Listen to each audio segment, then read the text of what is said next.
Paano maglagay ng background photo sa Messenger? Sa video na ito mga idol, ipapakita ko sa inyo kung paano gawing unique at mas personalize ang iyong Messenger. Ganito lang ang gawin nyo mga idol. Una, kailangan nyo munang pumunta sa inyong Messenger. Pindutin itong tatlong linya dito sa baba. At pindutin itong settings. Hanapin ang dark mode. At i-turn on ito mga idol. Pagkatapos itong may dark mode, ngayon naman punta kayo sa Play Store. At i-search lang dito ang Designer Tools Pro.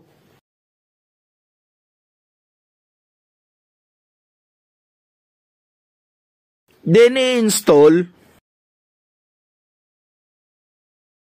Pagkatapos ma-install mga idol, i-open nyo lang ito.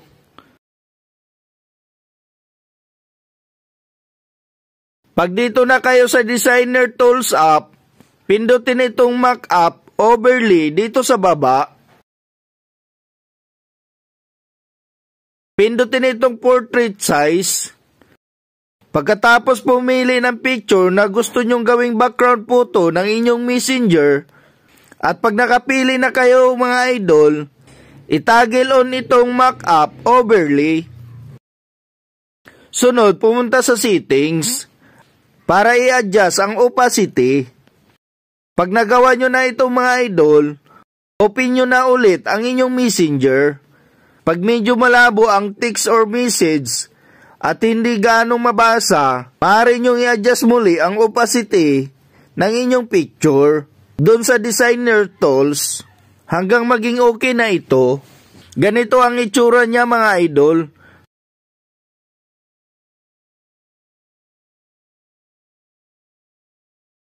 Kung gusto nyo namang palitan ng picture, balik lang ulit kayo sa Designer Tools app at i-click itong settings.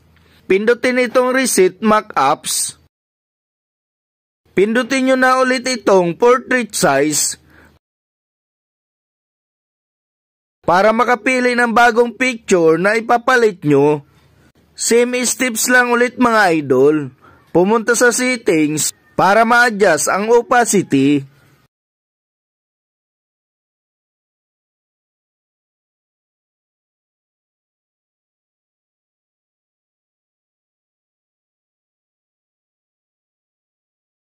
Ganun lang magpalit ng picture mga idol. At kung ayaw nyo naman na may mga background photo ang inyong Messenger, i-swipe down nyo lang sa screen ng inyong cellphone. At makikita nyo itong Mock-up Overlay. Click nyo lang itong hide para mawala na siya.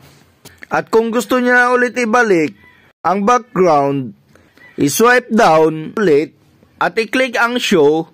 So yun lang mga idol, thank you for watching. Kung gusto nyo ng mga tips and updates na kagaya nito, subscribe for more. Thank you for watching.